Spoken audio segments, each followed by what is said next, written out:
भी इनको आज्ञा नहीं प्रदान की गई। और इसी के साथ कुछ सामाजिक निर्योग्यताएं इनके ऊपर थोपी गई, जिसमें से जो मुख्य है वह है कि इनको सामाजिक संपर्कों पर इनके लिए रोक लगा दी गई। इनके लिए सम्मेलन, गोष्ठियां, उत्सव, समारोह, पंचायत में भाग लेने की इनको आज्ञा नहीं दी गई।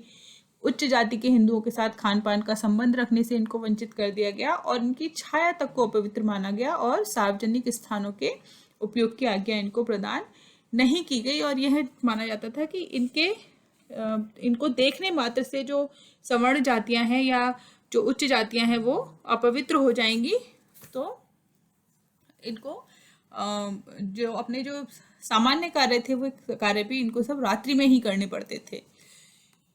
इसी प्रकार से सार्वजनिक वस्तुओं के उपयोग पर प्रतिबंध लगा दिया गया इनके लिए। कुओं से पानी भरने, स्कूल में पढ़ने, छात्रावास इत्यादि में रहने पर इनके लिए प्रतिबंध था। और उच्च जातियों के द्वारा जो वस्तुएं काम में ली जाती थी उनका ये प्रयोग नहीं कर सकते थे। पीतल कांसे के बर्तनों का प्रयोग नहीं कर सकते थे। अच्छे वस्त्र एवं आभूषण नहीं पहन सकते थे। और दुकानदार इन्हें खाना नहीं देते थे। धोबी इनके कपड़े नहीं धोते थे। नाई बाल नहीं काटते थे। और कहार इनके लिए पानी भी नहीं भरते थे।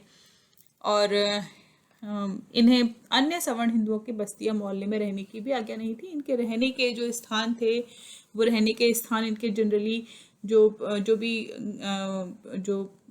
रिहायशी स्थल जो इनके थे वो बिल्कुल जो नगर के या गांव के बाहर की ओर एक सुनसान जगह की तरफ इनके लिए बनाए जाते थे। इसी प्रकार से शिक्षा और मनोरंजन की जो सुविधाएं थी उनसे इनको वंचित कर दिया गया। इन्हें चौपाल, मेले, हाटों में शामिल होकर मनोरंजन करने का अधिकार नहीं था और शिक्षा प्राप्त करने का अधिकार नहीं था। इसी कारण एक बहुत बड़ा कारण यह रहा कि जिसका परिणाम हुआ कि इनके समाज का जो एक बहुत बड़ा वर्ग था वो शिक्षा से वंचित रह गया। अस्पृश्यों के भीतर भी एक संसरणात्मक व्यवस्था हमें देखने के लिए मिली, जो कि एक बहुत ही आश्चर्य की बात थी कि ये स्वयं जो अस्पृश्य थे उनमें भी संसरण प्रणाली अर्थात ऊंच नीच का जो भेदभाव था वो देखने के लिए मिलता था। और ये भी स्पृश्य और अस्पृश्य के रूप में विभाजित थे। और इसी संबंध में जो के एम पणिक्कर हैं उनका कहना है कि विचित्र बात तो यह है कि स्वयं अछूतों के भीतर एक पृथक जाति के समान संगठन था। सवर्ण हिंदुओं के समान उनमें भी बहुत उच्च और निम्न स्थिति वाली उपजातियों का संस्करण था जो एक दूसरे से श्रेष्ठ होने का दावा करती थी। और शायद ये भी एक बहुत बड़ा कारण रहा होगा कि अन्य जो जातियां थी उन्होंने इनके जो संस्करण प्रणाली थी उसी के अनुरूप इनको भी उन्होंने जो संपूर्ण समाज की जो व्यवस्था थी उसमें इनको उन्होंने पृथक कर दिया। इसी के साथ अस्पृश्य एक पृथक समाज के रूप में स्थापित थे और ये अनेक सामाजिक निर्योग्यताओं से पीड़ित थे। और जाति व्यवस्था जिस समय शुरू हुई और जिस समय वो डेवलप हो रही थी उस समय जो अस्पृश्य थे उनकी स्थिति दासों से भी अधिक खराब थी। और जो दास थे उनको ये माना जाता था कि वो कम से कम किसी एक मालिक के अधीन होते थे, लेकिन ये जो अस्पृश्य होते थे ये अस्पृश्य के परिवार पर तो ये तो सभी के जो चाहे वो गांव है चाहे वो नगर है ये सभी के एक दास के रूप में देखे जाते थे और इनका एक अलग पृथक समाज स्थापित हो गया था। इसी प्रकार आर्थिक निर्योग्यताएं जब देखने की कोशिश करें तो इसमें इनके जो व्यावसायिक निर्योग्यता हमें देखने के लिए मिलती है। इनको जो समाज में जो बिल्कुल ही जो मलमूत्र उठाने के, सफाई करने के, मरे हुए पशुओं को उठाने, चमड़े से वस्तु बनाने, इस प्रकार के जो कार्य थे उनको ही करने का कार्य इनको सौंपा गया था। खेती, व्यापार, शिक्षा प्राप्त करके नौकरी करना, ये सब अधिकार इनको नहीं प्रदान किए गए थे। और जो भूमिहीन श्रमिक के रूप में इनसे कार्य करवाया जाता था और उसके साथ ही इनके ऊपर जो अपना परंपरागत पेशा था उसी को करने की इनको आज़ादी दी गई थी और इसके अतिरिक्त अन्य किसी पेशे को नहीं अपना सकते थे। संपत्ति संबंधी निर्योग्यता देखने के लिए मिलती है। इन्हें भूमि अधिकार, धन संग्रह की आज्ञा नहीं दी गई थी और अस्पृश्यों को दासों के रूप में अपने स्वामियों की सेवा करनी पड़ती थी, चाहे उसके लिए उनको कोई पारिश्रमिक दिया जाए अथवा ना दिया जाए या कितना ही कम क्यों ना दिया जाए। तो अस्पृश्यों की संपत्ति संबंधी जो निर्योग्यता से ही द्रवित होकर के जो आचार्य विनोबा भावे थे इन्होंने इनके लिए भूदान आंदोलन चलाया था। इसी प्रकार से जो इनका आर्थिक शोषण इनका किया जाता था आर्थिक नियोग्यता के अंतर्गत, और इनको भरपेट भोजन की भी सुविधा इनको उपलब्ध नहीं थी। घृणित पेशों को इनको अपनाने के लिए बाध्य किया जाता था, और उनकी इन महत्वपूर्ण, हम जानते हैं बहुत अच्छी तरह से कि जो सफाई इत्यादि से संबंधित जो कार्य हैं वो चाहे भले ही घृणित हैं, लेकिन यदि वे कार्य न किए जाएं तो उनके अभाव में हमारा सभी का जीवन जो है वो जीवन जीना बड़ा ही मुश्किल हो जाएगा। तो इतने महत्वपूर्ण सेवाएं ये करते थे, लेकिन इसके बदले में इन्हें झूठा भोजन, त्याज्य वस्तुएं, फटे पुराने वस्त्र इत्यादि ही दिए जाते थे।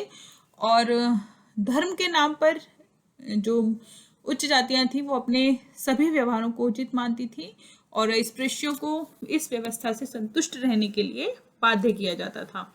इसके अतिरिक्त राजनीतिक निर्योग्यताएं देखने के लिए मिलती हैं। इन्हें शासन में किसी भी प्रकार का कोई कार्य करने के लिए, कार्य में कोई भी हस्तक्षेप करने, सुझाव देने, सार्वजनिक नौकरी प्राप्त करने या राजनीतिक सुरक्षा प्राप्त करने के कोई अधिकार प्राप्त नहीं थे। इनके साथ किसी भी प्रकार का व्यवहार किया जाता था, और उन प्रकार के व्यवहारों के लिए इनको किसी भी प्रकार की कोई सुरक्षा के लिए अधिकार या फिर कोई भी मांग करने का अधिकार इनको नहीं दिया गया था। सामान्य से सामान्य अपराध के लिए भी इनको कठोर दंड दे दिए जाते थे।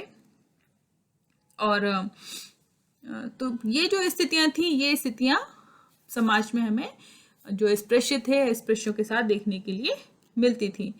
और जब ये इस प्रकार की जो अस्पृश्यता है, वो अस्पृश्यता जब अपने चरम पर पहुंच जाती है तो एक समय के बाद में हमें उसके जो दुष्परिणाम है वो दुष्परिणाम भी कहीं ना कहीं दिखाई देने लग जाते हैं। और उन दुष्परिणामों के रूप में यदि हम बात करें तो ये जो अस्पृश्यता है, ये अस्पृश्यता सामाजिक एकता में बाधक के रूप में हमें दिखाई देती। अस्पृश्यता ने हिंदू समाज को सैकड़ों उच्च निम्न स्थिति वाले समूहों में बांटने में विशेष भूमिका निभाई और समाज की एकता में बाधा पहुंचाई। अस्पृश्यता की प्रवृत्ति ने समाज को छोटे छोटे आत्म केंद्रित इकाइयों में बांटकर सामाजिक एकात्मकता के भाव को पनपने नहीं दिया, और समाज जो इतने बड़े वर्ग थे उनको अज्ञानता और अंधकार के गर्त में सैकड़ों वर्षों तक उनको डुबो कर रखा, जिसकी हानि निश्चित रूप से जो राष्ट्र है उस राष्ट्र को ही देखनी पड़ी। धर्मांतरण का एक बहुत बड़ा कारण बनी है अस्पृश्यता, और जो बहुत बड़ा वर्ग जो कि निरक्षर, विवेकहीन और चेतना शून्य था और अपना समाज और राष्ट्र की प्रगति में जो सक्रिय योगदान नहीं दे सका था, जब लाखों करोड़ों अस्पृश्य लोगों को अपने व्यक्तित्व के विकास का पूरा अवसर नहीं मिला तो उन्हें अभाव में और तिरस्कृत जीवन व्यतीत करने के लिए भी बाध्य होना पड़ा। और ऐसे लोगों ने अपनी स्थिति थी उस स्थिति से परेशान होकर के इस्लाम धर्म और ईसाई धर्म को ग्रहण कर लिया, और जो धर्मांतरण की जो प्रणाली है वो हमें देखने के लिए मिली। राजनीतिक विच्छेद हमें देखने के लिए मिलते हैं अस्पृश्यता के कारण। जो लोगों में चूंकि बंधुत्व और पारस्परिक स्नेह की जो भावना थी वो भावना नहीं पनप सकी, और अस्पृश्यता की कलुषित भावना के कारण ही अस्पृश्यों ने स्वयं को हिंदू समाज से पृथक समझ लिया। डॉक्टर अंबेडकर ने इनके लिए पृथक मताधिकार की मांग की, और ये जो संघर्ष है, ये संघर्ष हमें स्वतंत्रता की प्राप्ति के समय, जब स्वतंत्रता संग्राम हमारा चल रहा था, उस समय भी हमें इनका जो उल्लेख है वो उल्लेख देखने के लिए मिलता है। और महात्मा गांधी ने यदि उस समय इनको सपोर्ट नहीं किया होता तो शायद स्थितियां और भी अधिक खराब हो जाती। अंतर्जातीय तनाव के लिए उत्तरदायी हैं ये जो अस्पृश्यता है। लाखों करोड़ों व्यक्तियों की छाया ही यदि मात्र पवित्रता लाने वाली समझी जाती रहे तो निश्चित रूप से जो व्यक्ति हैं वो व्यक्ति अपने मानवोचित जो अधिकार हैं उनसे कहीं ना कहीं उनको वंचित रखा गया है, इसका परिचायक है। और इसके परिणाम स्वरूप उच्च जातियों के प्रति घृणा, द्वेष की जो भावना है वो भावनाएं पनपेंगी ही, और जो कि आगे चल कर के जातिगत तनाव और संघर्ष के रूप में दिखाई दी। और आज जबकि अस्पृश्य लोगों को कानूनी तौर पर संरक्षण और सुविधाएं प्राप्त हुई हैं, तो सवर्ण और अवर्ण के बीच का जो तनाव और संघर्ष है वो भी हमें बढ़ता हुआ कहीं ना कहीं दिखाई देता है। आर्थिक असमानताएं हमें देखने के लिए मिलती हैं अस्पृश्यता के फलस्वरूप। संस्कृति और धर्म के नाम पर लाखों करोड़ों लोगों का जो आर्थिक शोषण किया गया, उन्हें सुविधाओं से वंचित रखा गया, उन्हें पशुतुल्य जीवन व्यतीत करने के लिए बाध्य किया गया। और शिक्षा और औद्योगिक प्रशिक्षण न देकर के उनके आर्थिक विकास में और देश के भी आर्थिक विकास में बाधा उत्पन्न की गई। और अस्पृश्यता के कारण न केवल अस्पृश्यों को अभाव में जीवन व्यतीत करना पड़ा, बल्कि राष्ट्र को भी जो आर्थिक हानि है उस आर्थिक हानि को उठाना पड़ा। और जो कुछ जातियां थी उन जातियों का ही जो लाभप्रद व्यवसाय थे उन पर उनका एकाधिकार रहा। तो समाज में जो आर्थिक असमानताएं हैं वो बढ़ती हुई दिखाई देती हैं। अशिक्षा एवं दरिद्रता की स्थिति हमें समाज में दिखाई देती है अस्पृश्यता के नाम पर। जो समाज को चेतना शून्य और विवेकहीन बना दिया गया, करोड़ों व्यक्तियों को शिक्षा से वंचित रख करके किसी समाज के जो विकास वो समाज कर सकता था उससे उसको रोक दिया गया। और गंदे और घृणित समझे जाने वाले कार्यों में अस्पृश्य को लगाए रखा गया और बदले में इनको जो भी नाम मात्र का इनको झूठा भोजन, फटे पुराने कपड़े इत्यादि दे करके इन्हें जो अशिक्षा और जो दरिद्रता की स्थिति है उस स्थिति में इनको रखा गया। इनके जो स्वास्थ्य का निम्न स्तर है वो स्वास्थ्य का निम्न स्तर हमें देखने के लिए मिलता है। अस्पृश्यों को गांव अथवा नगर के बाहर किसी कोने में स्वास्थ्यकर परिस्थितियों में टूटी फूटी झोंपड़ी में रहने के लिए उनको मजबूर किया गया, न जहाँ पर ना ही पीने के लिए स्वच्छ पानी था, न ही चिकित्सा, न मनोरंजन की व्यवस्था और न ही किसी प्रकार की सार्वजनिक सुविधाओं की व्यवस्था थी। तो इस प्रकार से ये जो समस्याएं हैं ये समस्याएं हमें अस्पृश्यता के परिणाम के रूप में समाज में देखने के लिए मिलती हैं। और अस्पृश्यता निवारण के लिए यदि प्रयासों को देखा जाए तो इसके लिए कुछ सुधार आंदोलन चलाए गए, जिसमें कि हम जानते हैं Raja Rammohan Roy, Ramakrishna Paramahamsa, Swami Vivekananda, Dayanand Saraswati, Shrimati Annie Besant, doctor Ambedkar, Mahatma Gandhi, इन सभी ने जो अस्पृश्य हैं उनकी जो समस्याएं हैं उनको दूर करने का और समस्या को हल करने के उन्होंने भरपूर प्रयास किए। और ये जो सुधार आंदोलन है या ये जो गैर सरकारी प्रयास हैं इनको दो भागों में बांटा जा सकता है। अस्पृश्य जातियों द्वारा आंदोलन, जिसमें कि जो ज्योतिबा फूले ने सत्यशोधक समाज की स्थापना की, अखिल भारतीय दलित वर्ग संघ, अखिल भारतीय दलित वर्ग फेडरेशन इत्यादि की मांग रखी गई। महात्मा गांधी के द्वारा हरिजन सेवक संघ की स्थापना की गई। और जो सवर्ण जो हिंदू हैं, सवर्ण हिंदुओं के द्वारा आंदोलन भी चलाए गए, जिसमें कि ब्रह्म समाज, आर्य समाज, रामकृष्ण मिशन, निम्न हरिजनों की सामाजिक आर्थिक निर्योग्यताओं को समाप्त करने के लिए काफी प्रयास किए गए। महात्मा गांधी ने हरिजनों के उद्धार की दृष्टि से अस्पृश्यता निवारण के लिए कुछ सुधार समितियों का निर्माण किया। ईश्वर शरण आश्रम इलाहाबाद में छूत बालकों के लिए शिक्षा का विशेष प्रबंध इत्यादि जो प्रावधान है वो इनके लिए किए गए। कुछ सरकारी प्रयत्न इनके लिए किए गए, जिसमें कि संवैधानिक प्रावधान है। संविधान का जब निर्माण किया गया तो उस समय इनके लिए अनुच्छेद 15, अनुच्छेद 17, 19, 25, अनुच्छेद 29, 46, अनुच्छेद 335 इत्यादि जो संवैधानिक प्रावधान है उनमें इनके लिए कुछ जो विशेषाधिकार इनको दिए गए और इनके जो हित हैं उनको हितों को संरक्षित करने का प्रयास किया गया।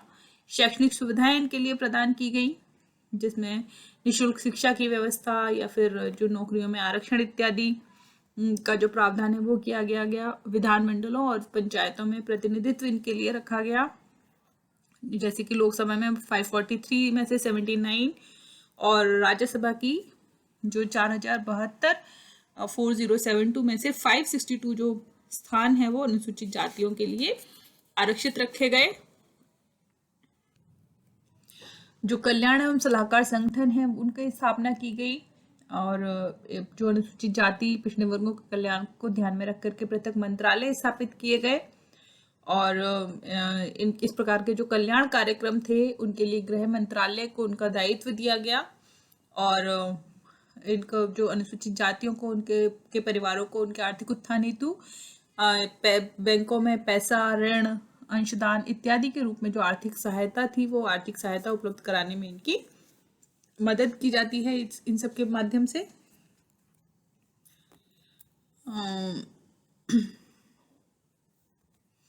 इसी प्रकार सरकारी नौकरियों में जो प्रतिनिधित्व इनके लिए रखा गया, जिसमें SCs और STs और OBCs के लिए जो अलग अलग रिजर्वेशन हैं वो अलग अलग रिजर्वेशन सरकार के द्वारा प्रदान किया गया, जिसको शुरू में 10 वर्ष के लिए रखा गया था और उसके बाद में भी अभी तक भी वो 10-10 वर्ष करके आगे लगातार बढ़ाया जा रहा है। इसी प्रकार से जो आर्थिक उन्नति हेतु इनके लिए प्रयास किए गए, जहाँ पर कि अनुसूचित जाति के जो व्यक्ति थे उन्हें कुछ विशेष सुविधाएं प्रदान करने की कोशिश की गई। कृषि और उद्योगों के क्षेत्र में स्पृश्यों को आगे बढ़ने का मौका दिया गया। कृषि कार्यों में लगे जो अनुसूचित जाति के व्यक्ति थे, उनमें भूमिहीन मजदूरों के रूप में कार्य करने वाले जो लोग थे, उनको पंचवर्षीय योजनाओं के माध्यम से भूमि उनको प्रदान की गई। कुटीर उद्योग धंधों में इनके लिए प्रशिक्षण, ऋण, अनुदान इत्यादि का प्रावधान किया गया। श्रीमती इंदिरा गांधी ने 20 सूत्री कार्यक्रम इनके लिए प्रारंभ किए। इसी प्रकार से राष्ट्रीय अनुसूचित जाति आयोग निर्मित किए गए 65वें संवैधानिक संशोधन द्वारा 1990 में। अनुसूचित जाति एवं जनजाति आयोग का प्रावधान अनुच्छेद 338 के अंतर्गत किया गया। और इसके अतिरिक्त भी अन्य कुछ कल्याण योजनाएं हैं जो कि इनके स्वास्थ्य सुधार, आवास इत्यादि के लिए शुरू की गई। सुलभ शौचालय इत्यादि बनाने की जो योजना है वो बनाई गई और हरिजनों को जो मैला जो गंदगी उठाने का जो कार्य था उससे उनको मुक्त कराने का प्रयास किया जा रहा है और उसमें लगभग सफलता मिल भी चुकी है। तो और अनुसूचित जातियों में यदि सामाजिक गतिशीलता को देखने की कोशिश की जाए तो ये गतिशीलता हमें संस्कृतिकरण की प्रक्रिया के माध्यम से जो और परिस्थिति संबंधी जो परिवर्तन है वो हमें देखने के लिए मिल रहे हैं। अधिकारों के प्रति चेतना आई है, आकांक्षाओं का जो स्तर है वो बढ़ा है, महिलाएं नौकरी करने लगी हैं, राजनीतिक प्रक्रियाओं में लोगों की रुचि बढ़ी है और नेतृत्व जो पोजीशंस हैं आज किसी भी हायर पोजीशन पर एससीज या एसटीज को देखा जा सकता है। और ये निश्चित रूप से इनकी जो गतिशीलता है उस गतिशीलता का कहीं ना कहीं परिचायक है। जो अस्पृश्यता अपराध अधिनियम बनाया गया 1955 में, इसमें अस्पृश्यता को समाप्त करने, इससे संबंधित सभी आचरणों को रोकने, स्पृश्यों पर विभिन्न निर्योग्यताओं को लागू करने वाले व्यक्तियों को दंडित करने के उद्देश्य से इसको बनाया गया। और जून 1955 में इनको इस कानून को, इस अधिनियम को संपूर्ण देश में लागू किया गया। इस अधिनियम की 17 धाराओं के द्वारा स्पृश्यों की सभी प्रकार की जो निर्योग्यताएं हैं उनको समाप्त किया जा चुका है। किसी भी प्रकार की धार्मिक, सामाजिक, आर्थिक जो निर्योग्यता है वह अब इनके ऊपर लागू नहीं की जा सकती। और किसी भी कुएं से पानी भरने, किसी भी जगह पर निवास करने, कहीं पर भी बैठने, किसी के साथ भी यात्रा करने, ये सभी अधिकार इनको प्रदान किए जा चुके हैं। अस्पृश्यता निवारण एवं कल्याण हेतु यदि कुछ सुझावों की हम बात करें तो उसके लिए कुछ प्रयास किए जा सकते हैं, जिसमें कि हम बात करें तो हृदय परिवर्तन कानूनों को कठोरता से लागू करना, नौकरियों में आरक्षण, कंधे व्यवसायों का यंत्रीकरण, शिक्षा का प्रचार, आर्थिक सहायता, इन सभी के माध्यम से जो सामाजिक दृष्टि से जो वंचित, जो ये कमजोर वर्ग है अनुसूचित जाति, उसके लिए प्रयास किए जा सकते हैं। और इनको भी समाज में जो सामान्य जो अन्य जो जातियां हैं उन अन्य जातियों के साथ ही इनको भी सामान्य रूप से इसमें शामिल किया जा सकता है। तो आज के लिए इतना ही, बाकी हम अगली क्लास में करेंगे।